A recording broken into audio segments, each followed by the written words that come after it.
Let's get straight to it. Now, Russia has invaded Ukraine. Now, if you ask me for my personal opinion, I mean, all war is wrong. All invasions are wrong. But at the same time, John, I do remember I was pretty critical as well of this invasion that was not happening. Just the build-up on the Russian side of the border, the build-up on the Ukrainian side, and then weeks and weeks of saying it's never going to happen. But it did. So what happened there? Well, if you see it from the Russian side, without taking the side of Russia, it looks rather different. There was Russian troops, as you may remember, up to February, massing on the Ukrainian border, and they eventually invaded. That was the news on this side of the border. On the other side of the border, there were 60,000 Ukrainian troops who were massing on the line of contact right across Donbass. Now, Donbass, as far as the Russians are concerned, is the last stepping stone. You're close by Russia, you have a strategic advantage over Russia.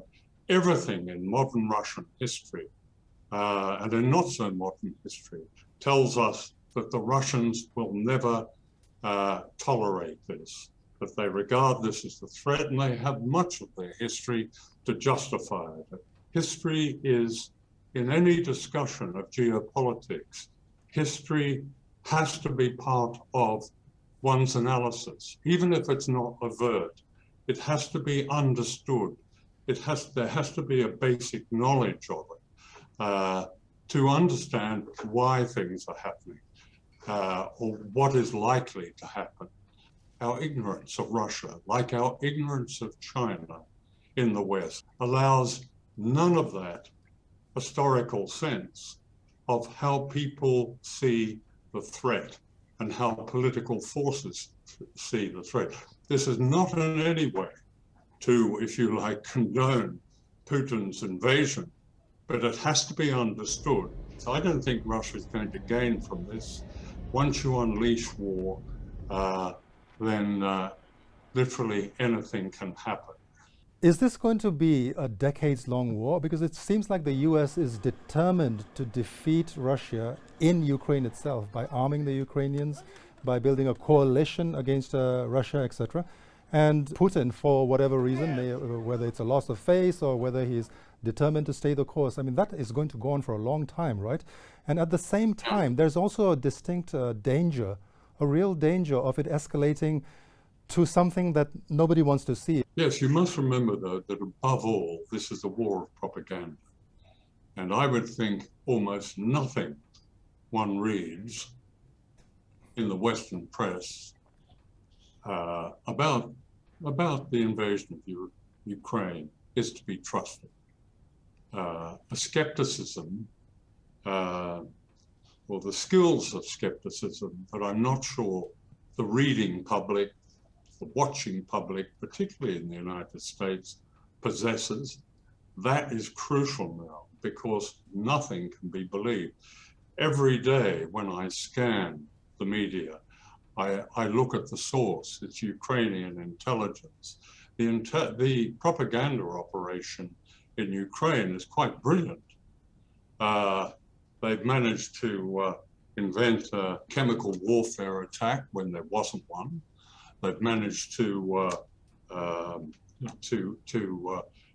keep out of the Western media the fact that so much of Ukraine is infested, if not run by, but infested with true extremists, fascists, neo-Nazis, they are called.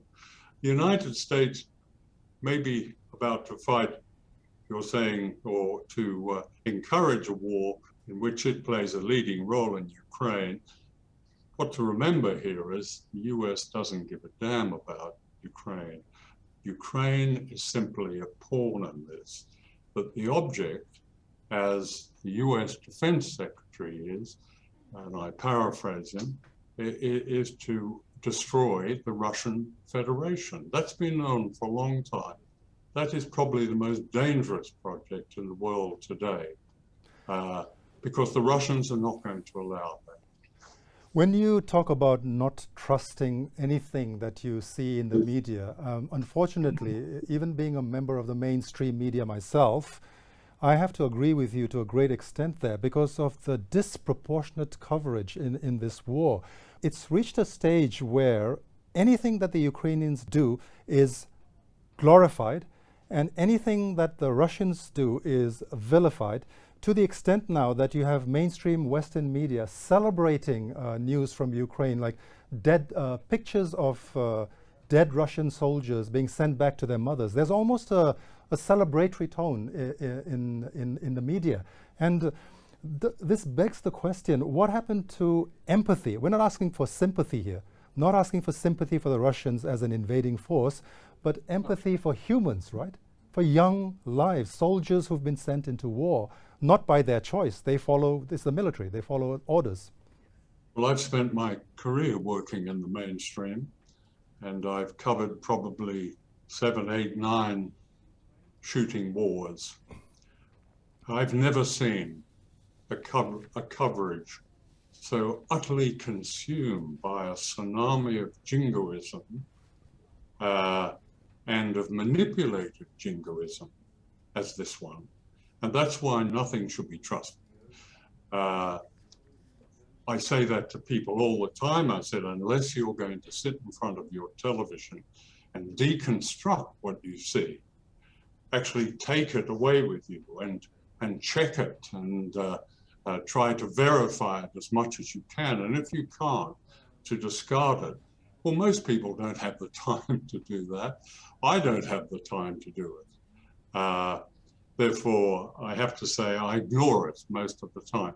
There are honorable exceptions. Of course there are. They're very few and far between. I mean, what has happened in my recent lifetime in the mainstream media is that, now I'm speaking about, I've spent most of my time in the working in the British media, in the British press, is that spaces that were there for journalists who might be called, let's say, mavericks. That is, they made an effort to tell the truth. They went against the grain. That was tolerated. When I went into Fleet Street in London, starting from the 1960s, there were spaces for people like that, and I filled one of them. Those spaces have been closed. Certainly there is much more media, and there's probably much more opportunity. And yet the reporting, this is probably the first war in Ukraine reported by social media. That doesn't call on the highest standards of professionalism. But it does mean that at least we have a way to question what we see and hear and read in the mainstream media. The mainstream media is part of a propaganda war. That's not said or meant to be in any way agitprop. I'm speaking against the craft that, if you like, gave me a home through all my career. But that's the truth.